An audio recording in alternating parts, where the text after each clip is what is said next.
Big boss stage ಮೇಲೆ ಇದ್ದಾಗ ನನಗೆ ಐ ವಾಸ್ ಬ್ಲ್ಯಾಂಕ್ಡ್ ಔಟ್.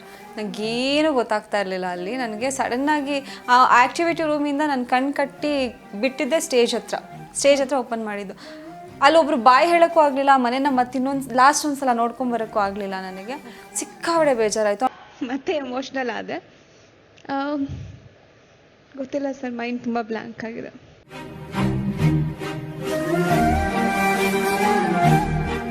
ಎಪಿಸೋಡ್ ನೋಡಬೇಕಾದ್ರೆ ನನ್ನ ಕಣ್ಣೊರೆಸಿ ಎಷ್ಟು ಚಂದ ಸಮಾಧಾನ ಮಾಡಿದ್ದಾರೆ. ಅದು ನೋಡಿ ತುಂಬ ಖುಷಿ ಆಯಿತು ನನಗೆ. ಆ 2 ಕೈಗಳು ನನ್ನ ಕಣ್ಣೀರು ಒರೆಸಿದ್ರು. ವೆಲ್ ಪ್ಲೇಡ್ ಅಂತ ಹೇಳಿದ್ದಾರೆ. ಅದು ಅಲ್ಲೂ ಗೊತ್ತಾಗಿಲ್ಲ.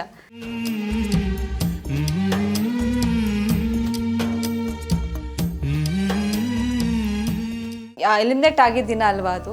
ಎಷ್ಟು ಜನ ಅಳ್ತಾ ಕಾಲ್ ಮಾಡ್ತಾಯಿದ್ರು, ಮಮ್ಮಿ ಡ್ಯಾಡಿ ನನ್ನ ತಮ್ಮಂಗೆ ಅಕ್ಕನ ಯಾಕೆ ಆಚೆ ಕಳಿಸಿದ್ರು, ಚೆನ್ನಾಗಿ ಆಡ್ತಾಯಿದ್ರು ಅಂತ ನನ್ನ ಫ್ಯಾನ್ಸ್ ಹುಡುಗರು ಇರ್ಬೋದು. ಆಮೇಲೆ ಕಮೆಂಟ್ಸ್ಗಳು ನನ್ನ ಕಲರ್ಸ್ ಪೇಜಲ್ಲಿ ಅಥವಾ ನನ್ನ ಒಂದು ಇದರಲ್ಲಿ ಆ ಕಮೆಂಟ್ಸ್ಗಳು ನೋಡ್ತಾರೆ ನನ್ನ ಕಣ್ಣಲ್ಲಿ ನೀರು ಬರ್ತಾಯಿತ್ತು.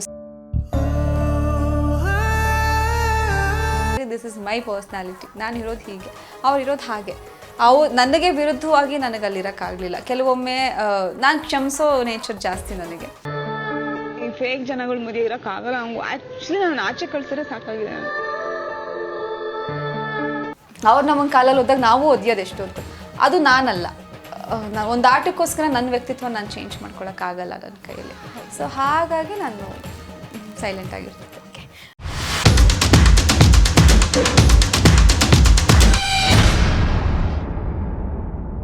ಹಾಯ್, ಎಲ್ಲರೂ ಹೇಗಿದ್ದೀರಾ? ನೀವು ನೋಡ್ತಾ ಇದ್ದೀರಾ ಸ್ವೀಟ್ ಪ್ಲಸ್. ನಿಮ್ಮೆಲ್ಲರಿಗೂ ಅನುಷಾ ರೈ ಮಾಡುವ ನಮಸ್ಕಾರಗಳು. ನಾನು ಬಿಗ್ ಬಾಸ್ ಜರ್ನಿ ಸತತ 50 ದಿನಗಳನ್ನ ಮುಗಿಸ್ಕೊಂಡು ಇಲ್ಲಿ ಬಂದು ನಿಮ್ಮ ಮುಂದೆ ಕೂತಿದ್ದೀನಿ. ಸೊ ನನ್ನನ್ನು ಇಂಟರ್ವ್ಯೂ ಮಾಡೋಕ್ಕೆ ಇವರು ಇಲ್ಲಿ ಕೂತ್ಕೊಂಡಿದ್ದಾರೆ. ಸೊ ಕ್ಯಾಮ್ರಾ ಆ ಕಡೆ ಪ್ಯಾನ್ ಮಾಡಿ ಅವರು ನನ್ನ ಬಿಗ್ ಬಾಸ್ ಜರ್ನಿಯ ಬಗ್ಗೆ ಎಲ್ಲ ಕ್ವಶನ್ಸ್ಗಳನ್ನ ಕೇಳ್ತಾರೆ. ನಾನು ಅವ್ರಿಗೆ ಆನ್ಸರ್ಸ್ ಮಾಡ್ತಾ ಹೋಗ್ತೀನಿ. Thank you ma'am. ಎಲ್ಲ ಚಾನಲ್ ಕೂಡ ಆ್ಯಂಕರ್ಸ್ ವೆಲ್ಕಮ್ ಮಾಡ್ತಾರೆ, ಬಟ್ ನಮ್ಮ ಚಾನಲಲ್ಲಿ ನೀವು ನನ್ನನ್ನು ವೆಲ್ಕಮ್ ಮಾಡ್ತೀರಿ. ಬಟ್ ನೆಕ್ಸ್ಟ್ ಕ್ವಶನ್ಸ್ ನಾನೇ ಕೇಳೋದು ನಿಮಗೆ. ಸೊ ಬಿಗ್ ಬಾಸ್ ಮನೆಯಲ್ಲಿ ನಿಮಗೆ ಬೆಳಗ್ಗೆ ಸಾಂಗ್ ಹಾಕಿ ವೇಕಪ್ ಮಾಡ್ತಾ ಇದ್ರು. ಸೊ ಈಗ ನೀವು ಮನೆಗೆ ಬಂದ ಮೇಲೆ ಯಾವ ಥರ ಇದೆ ಚೇಂಜಸ್ಸು? ಅಂದರೆ ನೀವು 50 days ಅಲ್ಲಿ ಇದ್ದಿದ್ದರಿಂದ ನೀವು ಅಡ್ಜಸ್ಟ್ ಆಗಿಬಿಟ್ಟಿರ್ತೀರ. ಓಕೆ, ಬೆಳಗ್ಗೆ ಸಾಂಗ್ ಬಂದ್ರೇ ವೇಕಪ್ಪು, ಟೈಮಿಂಗ್ಸು ಅನ್ನೋದೊಂದು ಫಿಕ್ಸ್ ಆಗಿರುತ್ತೆ ಮೆಂಟಲಿ. ಬಟ್ ಇಲ್ಲಿ ಮನೆಯಲ್ಲಿ ಯಾವ ಥರ ಇದೆ ನಿಮಗೆ? ಯು ಡೋಂಟ್ ಬಿಲೀವ್, ನಿನ್ನೆ ನಾನು ಮಲಗಿದಾಗ ನಾನು ಬಿಗ್ ಬಾಸ್ ಮನೆ ಬೆಡ್ ಮೇಲೆ ಮಲಗಿದ್ದೀನಿ ಅನ್ನೋ ಫೀಲ್ ಆಯಿತಾ. ಬಟ್ ಬೆಳಗ್ಗೆ ಅಲಾರಾಮ್ ಅಲ್ಲ, ನಮ್ಮ ಕೆಲಸದ ಆಂಟಿ ಬಂದರು. ಅವ್ರು ಬಂದ್ಬಿಟ್ಟು ಇನ್ನೂ ಎದ್ದಿಲ್ವಾ ಅಂತಂದಾಗ ಕಂಡುಬಿಟ್ಟೆ, ಆಂಟಿ ನೀವು. ಆವಾಗ ನನಗೆ ಓಕೆ ನಾನು ಮನೇಲಿದ್ದೀನಿ ಅಂತ ಫೀಲ್ ಆಯಿತು. ಬೇಜಾರಾಯಿತು, 1 ಸೆಕೆಂಡ್ ಬೇಜಾರಾಯಿತು. ಬಿಕಾಸ್ ನೈಟ್ ಫೀಲಲ್ಲೆಲ್ಲ ಅಂದರೆ ಎಚ್ಚರ ಆಗುತ್ತಲ್ಲ, ಅವಾಗೆಲ್ಲ ಬಿಗ್ ಬಾಸ್ ಮನೇಲಿದ್ದೀನಿ ಅನ್ನೋ ಫೀಲೇ ಇರ್ತಾಯಿತ್ತು. ಸ್ವಲ್ಪ ಬೇಜಾರಿದೆ. ಇನ್ನು ನನಗೆ ಆ ಒಂದು ವಾತಾವರಣದಿಂದ ಈ ಒಂದು ಪ್ರಪಂಚಕ್ಕೆ ಇನ್ನೂ ಅಡ್ಜಸ್ಟ್ ಆಗೋಕ್ಕೆ ಇನ್ನೂ ಟೈಮ್ ಬೇಕು. ಓಕೆ, ನೀವು ಆ್ಯಕ್ಚುಲಿ ಮಂಡೇ ಬಂದಿರ್ತೀರಾ ಅಂತ ಅಂದ್ಕೊಂಡಿದ್ದೀನಿ. ಸೊ ಮಂಡೇ ಬಂದ ಮೇಲೆ ಆ್ಯಕ್ಚುಲಿ ಬಿಗ್ ಬಾಸ್ ಮನೆಯಲ್ಲೂ ಜಾಸ್ತಿ ಕ್ಯಾಮ್ರಾಸ್ ಇದೆ. ನೀವು ಇಲ್ಲಿ ಬಂದ ಮೇಲೆ ಇಂಟರ್ವ್ಯೂ ಎಷ್ಟು ಕೊಟ್ರಿ, ಯಾವ ಥರ ಇದೆ ನಿಮ್ಗೆ? ಅಂದರೆ ಇವಾಗ ಔಟ್ಸೈಡ್ ಬಂದ ಮೇಲೆ ಯಾವ ಥರ ಇದೆ, ಯಾವ ಥರ ಅನ್ನಿಸ್ತದೆ? ಯಾಕಂದರೆ ತುಂಬ ಇಂಟರ್ವ್ಯೂ ಕೊಟ್ಟಿದ್ದೀರಾ, ನಾವು ಒಂದಷ್ಟು ಚಾನಲ್ಗಳು ಕೊಟ್ಟಿದ್ದೀರಾ. ಸೊ ಬಿಗ್ ಬಾಸ್ ಮನೆಯಲ್ಲಿ ಕ್ಯಾಮ್ರಾಗಳನ್ನ ಯಾವ ಥರ ಫೇಸ್ ಮಾಡ್ತಾ ಇದ್ರಿ, ಸೊ ಇಲ್ಲಿ ಯಾವ ಥರ ಫೇಸ್ ಮಾಡ್ತಿದ್ದೀರಾ ಅಂತ? ಬಂದಿದ್ದ ದಿನದಿಂದ ಇಂಟರ್ವ್ಯೂಸ್ ಕೊಡ್ತಾನೆ ಇದ್ದೀನಿ. ಈ ಕ್ಷಣದವರೆಗೂ ಇನ್ನೂ ಟೈಮ್ ಸಿಗ್ತಾ ಇಲ್ಲ. ನನಗೋಸ್ಕರ ಸ್ವಲ್ಪ ಟೈಮ್ ಮಾಡ್ಕೋಬೇಕು. ಆ್ಯಕ್ಚುಲಿ ನಾನು ಬಿಗ್ ಬಾಸ್ ಮನೇಲಿದ್ದಾಗ ಅಂದ್ಕೊಂಡಿದ್ದು ಆಚೆ ಹೋದ ತಕ್ಷಣ 3 ದಿನ ಯಾರಿಗೂ ಸಿಗಬಾರ್ದು, ಆರಾಮಾಗಿ ಪೀಸ್ಫುಲ್ಲಾಗಿ ರಿಲ್ಯಾಕ್ಸ್ ಮಾಡಬೇಕು ಅಂತ. ಬಟ್ ಇನ್ನೂ ಆಗಿಲ್ಲ. ಇನ್ನು ನಾಳೆನೂ ಕಂಪ್ಲೀಟ್ ಪ್ಯಾಕ್ಡ್ ಅಪ್. ನೋಡಬೇಕು, ರೆಸ್ಟ್ ಮಾಡಬೇಕು. ನಾನು ಇದು ಹೆಂಗಾಗ್ತದೆ ಅಂದರೆ ಮಾತಾಡಿದ್ದೇ ಮಾತಾಡ್ತಿದ್ದೀನಿ. ಆ್ಯಂಡ್ ಐ ಡೋಂಟ್ ನೋ ಎಲ್ಲಿ ಏನು ಯಾವಾಗ ಯಾವ ಕ್ವಶನ್ಸಿಗೆ ಯಾವ ಥರ ಉತ್ತರ ಕೊಡ್ತಾ ಇದ್ದೀನಿ ಅಂತ. ಆ್ಯಂಡ್ ದಯವಿಟ್ಟು ನೋಡೋರು ಯಾರು ಕನ್ಫ್ಯೂಸ್ ಆಗಿಬಿಡಿ, ಅಲ್ಲಿ ಆ ಥರ ಮಾತಾಡಿದ್ಲು, ಇಲ್ಲಿ ಈ ಥರ ಮಾತಾಡ್ತಿದ್ದಾಳೆ. I am so sorry. Because continuous interviews ಅವ್ರು ಕೇಳೋ ಕ್ವಶನ್ಸ್ ಹಾಗೇ ಇರುತ್ತೆ, ನನ್ನ ಉತ್ತರ ಮಾತ್ರ ಡಿಫ್ರೆಂಟ್ ಆಗಿರುತ್ತೆ. I am so sorry for that, don't mind. ಈ ಮೂಲಕ ಸಾರಿ ಕೇಳ್ತಿದ್ದೀನಿ. ಬಿಕಾಸ್ ನನಗೆ ಅನಿಸ್ತಾ ಇದೆ ಆ ಕ್ವಶನಿಗೆ ಒಂಥರ ಆನ್ಸರ್ ಮಾಡ್ತೀನಿ, ಇನ್ನೊಬ್ರಿಗೆ ಇನ್ನೊಂಥರ. ಬಿಕಾಸ್ ಕಂಟಿನ್ಯೂಸ್ ಮಾತಾಡ್ತಾ ನನಗೆ ತಲೆ ಕೆಟ್ಟಿದೆ. ಓಕೆ, ಬಿಗ್ ಬಾಸ್ ಮನೆಯಿಂದ ಔಟ್ಸೈಡ್ ಬಂದ ತಕ್ಷಣ ನಿಮಗೆ ಖುಷಿಯಾಗಿದ್ದು ಯಾವ ವಿಚಾರಕ್ಕೆ? ಈಚೆ ಬಂದ ಮೇಲೆ, ಅದು ಔಟ್ಸೈಡ್ ಬರೋಕ್ಕೆ ಮುಂಚೆ ಬಿಗ್ ಬಾಸ್ ಮನೇಲಿ ಆಗಿದ್ದು, ಆಮೇಲೆ ಮಾತಾಡೋಣ. ಅಂದರೆ ಔಟ್ಸೈಡ್ ಬಂದ ಮೇಲೆ ಏನು ನೋಡಿ ಫಸ್ಟ್ ಖುಷಿ ಆದ್ರಿ? ಅಂದರೆ ಫ್ಯಾಮಿಲಿ ನೋಡಿ ಖುಷಿ ಆದ ಅಥವಾ ಏನು ನೋಡಿ ಖುಷಿ ಆದ್ರಿ ಅನ್ನೋದೊಂದು? ಬಿಗ್ ಬಾಸ್ ಸ್ಟೇಜ್ ಮೇಲೆ ಇದ್ದಾಗ ನನಗೆ ಐ ವಾಸ್ ಬ್ಲ್ಯಾಂಕ್ಡ್ ಔಟ್. ನನಗೇನು ಗೊತ್ತಾಗ್ತಾ ಇರಲಿಲ್ಲ ಅಲ್ಲಿ. ನನಗೆ ಸಡನ್ನಾಗಿ ಆ ಆ್ಯಕ್ಟಿವಿಟಿ ರೂಮಿಂದ ನಾನು ಕಣ್ಣು ಕಟ್ಟಿ ಬಿಟ್ಟಿದ್ದೆ ಸ್ಟೇಜ್ ಹತ್ರ ಓಪನ್ ಮಾಡಿದ್ದು.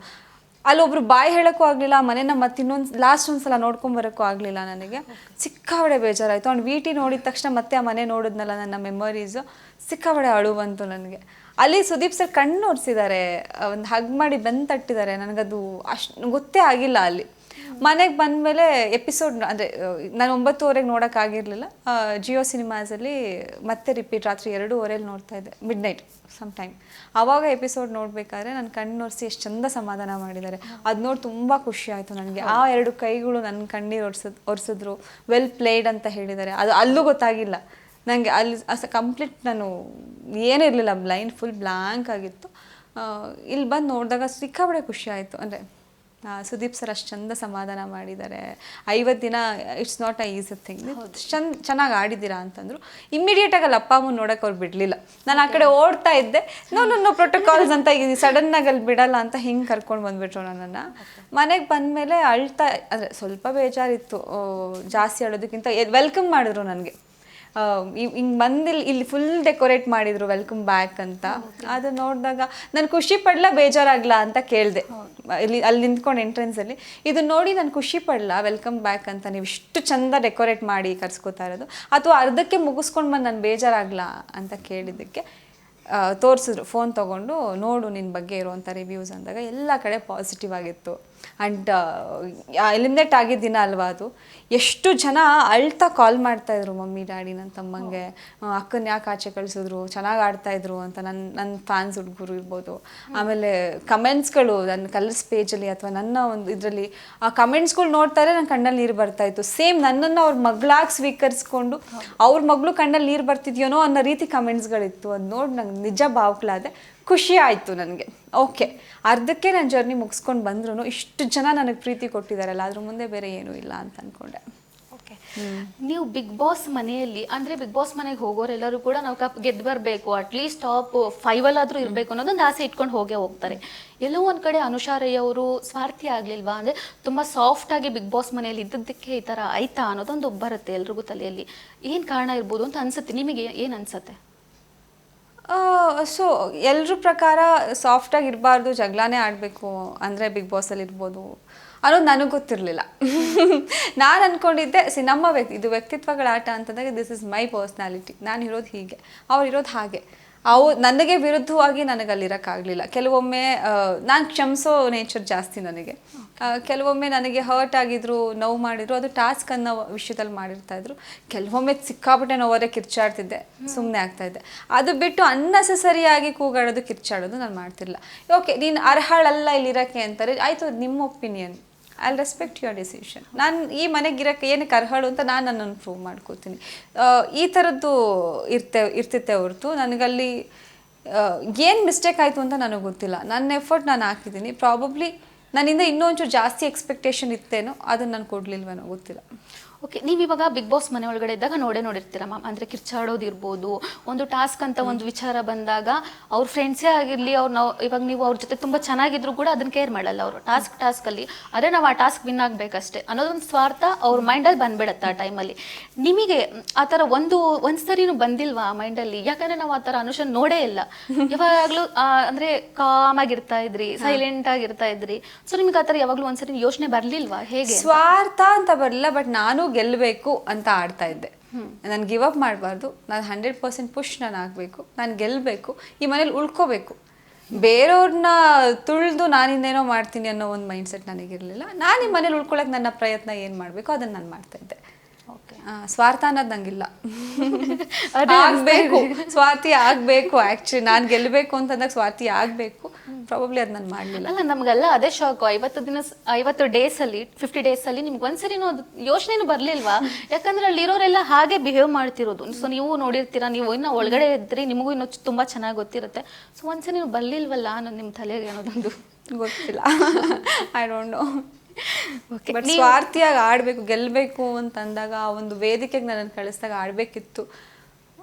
ಬಟ್ ನನ್ನ ನಾಟ ಏನಿತ್ತು ಅದನ್ನು ನಿಯತ್ತಾಗಿ ಆಡ್ತಾ ಇದ್ದೆ, ಕರೆಕ್ಟಾಗಿ ಆಡ್ತಾ ಇದ್ದೆ. ಯಾರಿಗೂ ನೋವು ಮಾಡಿದೆ. ಈಗ ಫಿಸಿಕಲಿ ಹರ್ಟ್ ಮಾಡೋದು ಹಿಂಗೆ.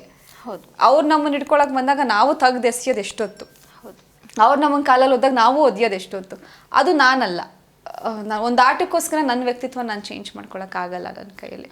ಸೊ ಹಾಗಾಗಿ ನಾನು ಸೈಲೆಂಟ್ ಆಗಿರ್ತಿದ್ದೆ. ಓಕೆ, ಬಿಗ್ ಬಾಸ್ ಸೀಸನ್ 11 ಅಂದರೆ 10ವರೆಗೂ ಏನಿತ್ತು, 11 ಬಂದು ತುಂಬ ಡಿಫ್ರೆಂಟ್ ಅಂತ ಹೇಳಿದರು. ಸೊ ಸ್ವರ್ಗ ನರ್ಕ ಅಂತ ಎರಡಿತ್ತು, ನೀವು ನರ್ಕದಲ್ಲಿದ್ರಿ. ಸೊ ಆವಾಗ ಎಕ್ಸ್ಪೀರಿಯನ್ಸ್ ಹೇಗಿತ್ತು ನಿಮಗೆ? ಅದ್ರ ಏನೋ ನರ್ಕದಲ್ಲಿ ಇದ್ದಾಗ ಅದ್ರ ಬಗ್ಗೆ ಹೇಳೋದಿದ್ರೆ ಏನು ಹೇಳ್ತೀರಾ ಅಂತ? Beat Plus Karnataka.